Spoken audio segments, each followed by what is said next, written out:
Սիրելի հայրենակիցներ, քիչ առաջ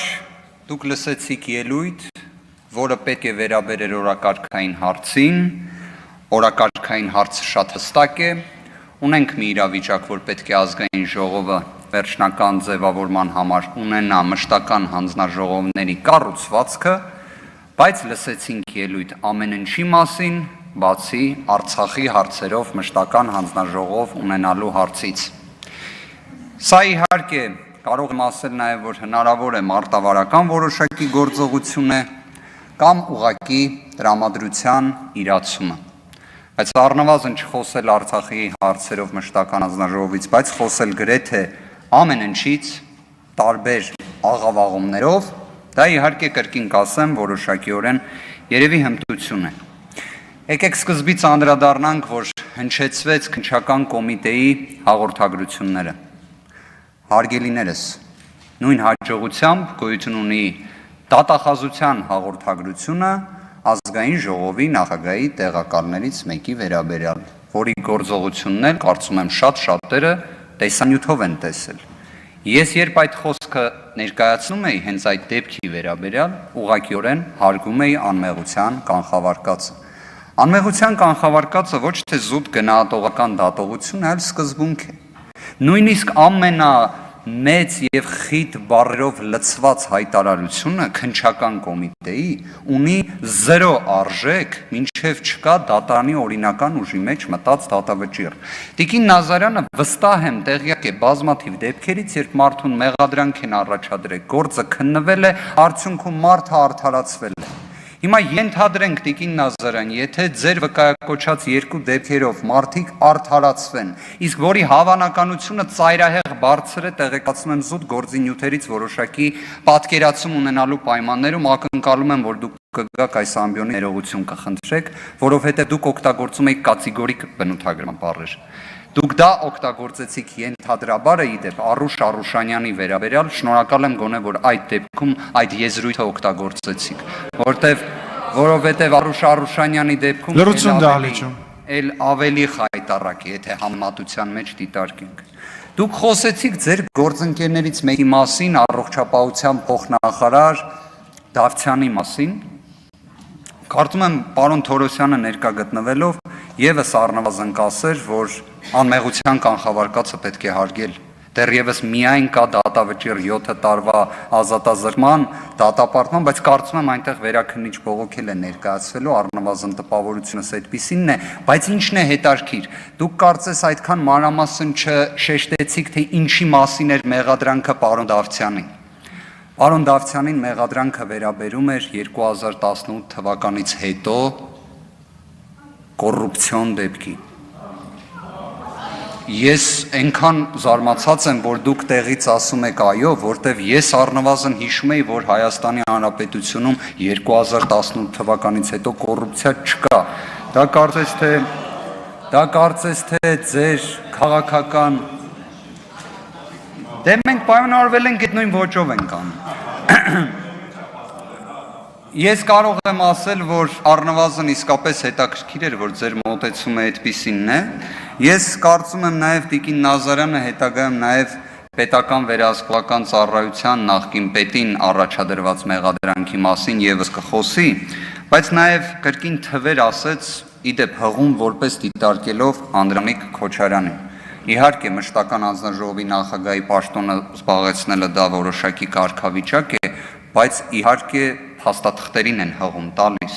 Արմեն Ռուստամյանը երեք երբ հղում տվեց թվի, այն է 92 զոհ թիվը 98-ից 2008 թվականներին, դա դատախազության կողմից հայտնած տվյալ է։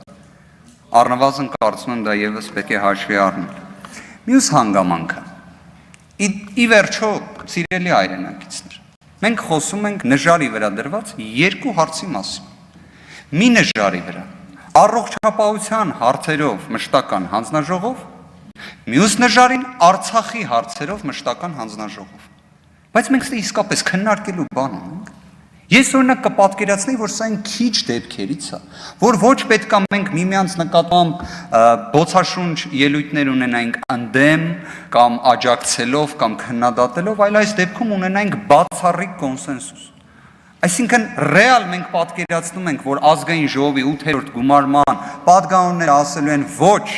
չպետք է լինի Արցախի հարցերով մշտական հանձնաժողով, որտեղ պետք է լինի առողջապահական հարցերով մշտական հանձնաժողով։ Իսկապես,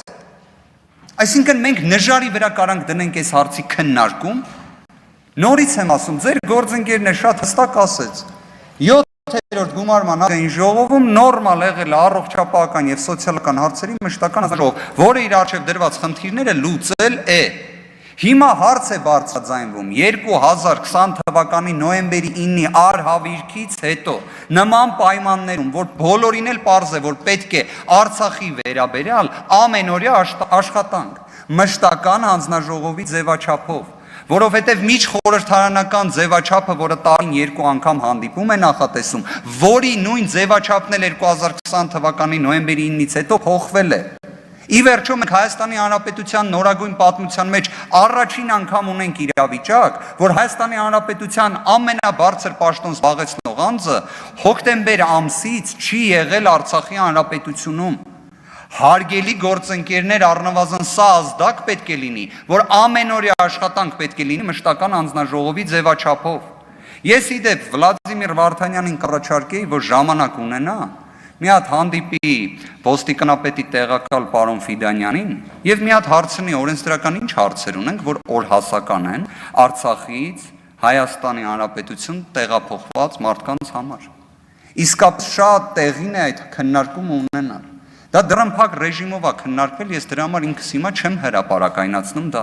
Բայց որ դուք պատկերացնեք մասշտաբը օրենսդրական հարցերի, որոնք հենց այդ մշտական հանձնաժողովն էլ գլխադասին պետք է լինի, դուք երևի ուղղակի այդ տեղեկությանը չեք տիրապետում։ Նորից եմ կրկնում, մենք ունենք իսկապես նժարի վրա դրված հարց, առողջապահական հարցեր եւ Արցախ։ Մենք ստեղ բանավեճ այս հարցի շուրջ չպետք է ունենանք։ Մյուս հանգամանքը չեմ կարող չնշել, իհարկե կարծում եմ պարոն Վարդանյանը հետո իր ելույթում մի քիչ ձևակերպումները փոփոխեց, բայց ամեն դեպքում սկզբից արձագանքելով ինձ չհասկացա այդ ոնց ստացվեց, որ օգտագործեց ինձ հետ առանձին լիգբեզ անելու եզրույթ։ Իսկապես, պարոն Վարդանյան, լիգբեզ։ Պարոն Վարդանյան, ես կարող եմ նաև նույն տրամաբանությամբ ձեզ պատասխանել, որ կարծում եմ ձեզ եւ շատ շատերի առնվազն 7-րդ գումարման ազգային ժողովի պետք է կարճ, առանց երկար, որտեղ այնքան հստակ է լիգ դանել, թե ինչ պետք է աներ ազգային ժողովը նոյեմբերի 9-ի հայտարարության վերաբերյալ։ Խորհրդարանական վերահսկողության առհասարակ գործիքը չլինի, երբ գործ ունենք միջազգային պարտավորությունների ենթադրող հաստատքի հետ,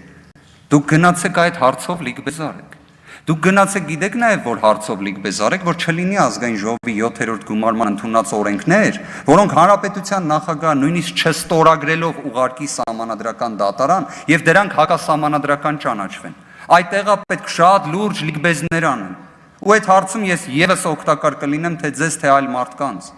Չի կարող լինել նորմալ նման իրավիճակը։ Էլ չասեմ, որ լիգբեզ կարծում եմ ամենաշատը գիտեք, որ հարցում է պետք անել, որ 2020 թվականի սեպտեմբերի 20-26-ին ձեր քաղաքական առաջնորդը հայտարարում է, որ կարող է նենց բաներ ասել, որ Ադրբեջանում իշխանափոխություն լինի, Ադրբեջանը լրիվ քայքայվի, ինքը այդ ինֆորմացիան ունի տևական ժամանակ, բայց չի ասում։ Դուք պատկերացնում եք այդ ժամանակ ինչքան լիգբեզ անելու գործողություն կա։ Ոնց կարա Հայաստանի Հանրապետության ամենաբարձր պաշտոն զբաղեցնողը ասի, որ տենց ինֆորմացիա ունի ու դրա վերաբերյալ ոչ մի գործողություն չանի։ Նոյեմբերի 9-ից հետո չի կարելի պատկերացնել Հայաստանի Հանրապետության ազգային ժողովի գործիքակազմի իրացումը 96-98 թվականներից սկիզբ առած գործիքակազմով։ Չի կարող ուղղակի։ Եկեք սթափ գնահատենք իրավիճակը։ Իսկ սթափ գնահատելով առնվազն նորից կձևակերպեմ։ Արցախի հարցերով մշտական հանձնաժողովի արկայությունը ամենօրյա աշխատանքի հնարավորություն է հանուն Արցախի։ Ես կասկածի տակ չեմ դնում մյուս մշտական հանձնաժողովների գործունեությունը այդ ուղղությամբ, բայց առնվազն պարզից էլ պարզ է, թե ինչի է տրոհվում մշտական հանձնաժողովները։ Հենա կլիներ միշտ մի հատ մշտական հանձնաժողով բոլոր հարցերով թող զբաղվեր։ արդյունավետությունից ելնելով է դա արվում։ Շնորհակալություն։